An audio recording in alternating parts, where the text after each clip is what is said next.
Hello dear viewers, and welcome back to the ancient dwarven hold of our ancestors. Today I'll be talking about the game Baldur's Gate 3. Baldur's Gate 3 is a CRPG or computer role-playing game in the world of the Forgotten Realms setting of Dungeons & Dragons. It was developed and published by Larian Studios and was released for Windows on the 3rd of August 2023. Just briefly, dear viewers, if you enjoy what I do here in the Ancient Hold, then please consider subscribing to the channel, as it really helps a lot. Why not give the video a thumbs up if you fancy, or even leave a comment on your own adventures in the Forgotten Realms.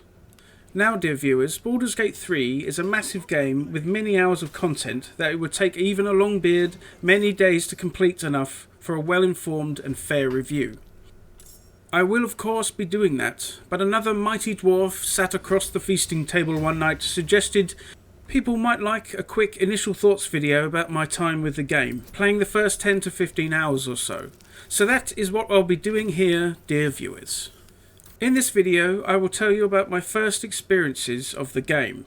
Things like graphics, sound and other such things of course, but rightly more about the systems, the role-playing and the general feel of it. Does it feel like a good RPG game, one worthy to be set amongst some of the other fine RPGs out there by Larian and others, as well as living up to the name of a Baldur's Gate video game? If you are to only watch the beginning of this video and want a snappy answer to the question of whether you should purchase this here game, then let me say this. If you enjoy CRPGs like the previous two Baldur's Gate games, or new games like Divinity Original Sin and Pillars of Eternity, then I recommend it to the fullest. Go dear viewers, go get it now. Now, if you would indulge an old dwarf and want some more information, then please watch on. Right out of the gate, I can tell you, what I've seen so far visuals wise is a right treat. Graphically, the game looks wonderful. The character models look impressive with all that you might expect from a high profile game such as this. Character movement feels smooth and real as they interact with each other and the surroundings. Those surroundings are also spiffing. The world I've encountered so far is full of impressive looking scenery, if not more so than the characters themselves. They add a wonderful backdrop to proceedings as you go about role-playing and adventuring in the world of Dungeons and Dragons. The spell effects and combat visuals when you engage with evilry is most satisfying. The flash of fire as you cast Firebolt or the oomph and impact of Magic Missile look great when cast. Any spell with some kind of visual flair is well designed here in game, making the magical side of combat more entertaining, though not so much as to obfuscate the goings on. Combat with conventional weapons, though never going to look as fancy as colourful as a spell, still look visceral enough with decent impact when you swing a mighty blade or pummel the face of the enemy with a trusty mace. As an old dwarf that isn't put off if a game doesn't have top-notch graphics, using all the power a graphics card can put out, I was still impressed by the great job Larian has done here. Simply put, the game looks great. The sound is just as well done, with the clunking and swiping of weaponry sounding weighty and impactful. The spells also, as they fire up and strike out, give good audible feedback. Everything I have so far encountered has been voice acted, and I expect that this is the case for the entire game. I must say it is most wonderfully acted by some actors well versed in their craft. Each of the characters, both in your party and who you might interact with in game, are very well voiced. From each of the main characters to a lowly imprisoned goblin, each is acted with vigour and sounds great, though I do wish the player character had a few more voices to choose from. You begin the game abducted by an illithid, a Lovecraftian-esque tentacle-faced being, and being held captive in a pod on their ship along with other humanoids that you don't know. The opening cinematic shows the illithid abducting more people while implanting a tadpole-like creature into your eye that burrows into your head, doing the same with the other captives. The ship is then attacked by Githyanki, former slaves to the illithids and not particularly nice people themselves, who ride on the backs of red dragons. Lots of fighting and all sorts takes place while you manage to escape your pod and with the others make your way to the helm. Much fighting and such later, the ship crash lands into the surrounding area. Having survived the crash, you set out to free yourself of the nasty thing in your head and make some friends along the way. During the action on the ship, you will create your character. You can use one of the pre-made characters that have a backstory and all that, but to me, D&D is all about making your own character with their own nuances and backstory rather than following someone else's. As you would hope, you can pick from many of the races of the Forgotten Realms, from human, half-orc, elf, gnome, dragonborn, and of course, a mighty dwarf. Once you've chosen a dwarf, it is onwards to decide the various aspects of your dwarf, including your look and their class. Do not worry if you get a spasm in your hand, causing your mouse pointer to veer off and accidentally choose a different race. You can always go back and select a dwarf as you should. You can edit the appearance of your character from different faces to skin colour, tattoos, scars, hairstyle and the like. It doesn't go to the lengths of providing sliders for every detail of your body though, which might be a downside for some of you, or perhaps good for others that might otherwise take ages and ages in the character creation.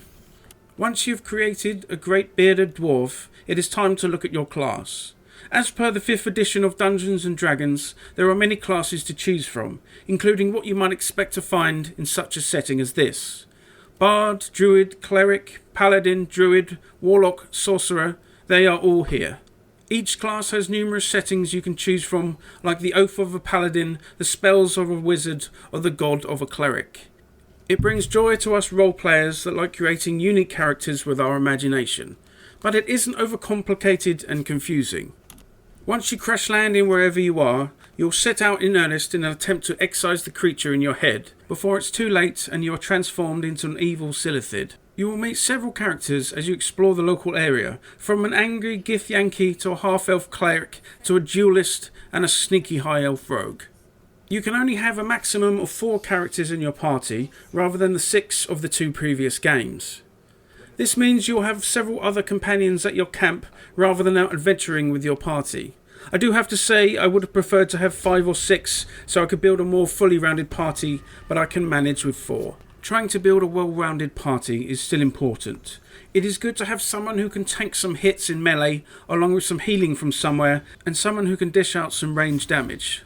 Luckily, along with your own skills, you will find companions that will fit the bill. The general adventuring and roleplay of Baldur's Gate 3 is most interesting indeed. If you have played any kind of tabletop or paper-based role-playing game, then you will likely, thinks this here old dwarf, be excited by the systems present here. There are numerous choices you can make in conversation that reflect what the vibe of your character is going for. Your companions too have their own viewpoints on a situation and can have an influence on proceedings. You can do lots of things you might do in a tabletop game. You can push people over and things over, jump to places, pull people up, and even attack them if you wish. How you go about things in this game is very much up to you, and that freedom created makes it very involving gameplay. You will literally roll dice as you would in a D&D in real life, which is its own exciting little system all by itself. Will you roll a 20 and dramatically succeed in persuading a potential foe not to rise in anger against you, or will you roll a 1 and be set upon from all sides? Combat in Dungeons & Dragons is an important part of gameplay. Though some might say it is a bigger or smaller part of that gameplay, it needs to be engaging, fun, and not overly difficult.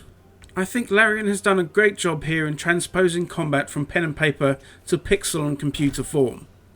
Though the real-time with pause way of doing things is a combat style I enjoy, I think the procedural aspect of D&D combat, with each character taking a turn in initiative order, translates well to turn-based play.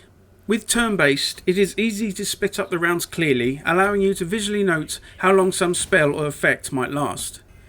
Each character has a discrete turn in which they can perform all or any actions they are allowed to do before another player takes their turn. This way you won't forget to cast Bless from your cleric in the heat of battle, or miss a chance at a fireball at a crowd of bad guys because you were too caught up in the real-time action. It is slower than real-time, I don't disagree, but I think it fits the combat system of Dungeons & Dragons well. In my time with the game so far, I really enjoyed myself, and I'm really looking forward to seeing what else the game has to offer. Being free to roleplay in this magical world as you wish is a nice feeling. You can talk your way out of conflict, attack someone who might have been a potential ally, steal everything in sight, or push someone off a cliff. It's all good fun. I think the wait for Baldur's Gate 3 has proved to be a fruitful one. Larian has created potentially a legendary game in terms of game design and execution. It is a joy to play and the hours fly by as I play through it. There are different nooks and crannies to explore, and you can find yourself off on some side quest or exploring a cave for hours without even touching the main quest line, and that is wonderful. I enjoy playing my noble but cheeky dwarf paladin as I try to set right the wrongs of the world while trying to figure out what's going on with my head. This is indeed a game you can easily lose an entire day to. Baldur's Gate 3 is the closest thing I've seen so far in video game form to actually playing like D&D with your friends on an evening. The game isn't cheap, but I was more than happy to pay the full £50 for it. Supporting game studios like Larian with my coin is something I'm all for doing. This is a good example of what video gaming is all about. No in-game shop or other underhand tactics here. Just a great game for a price people will happily pay for that will bring you some good memories and joy along the way. As I said right at the beginning of the video, if you like CRPGs of any sort, then I think you'll really enjoy this game. I'm certainly having a great time with it myself. If you're looking for something to get lost in and not think about the real world for a bit, then I believe this fits the bill. Go check it out, dear viewers. And there we go, another video done on a wonderful game. I thank you for watching this far, and I hope you are doing well. Goodbye from the Ancient Hold, and I will see you next time.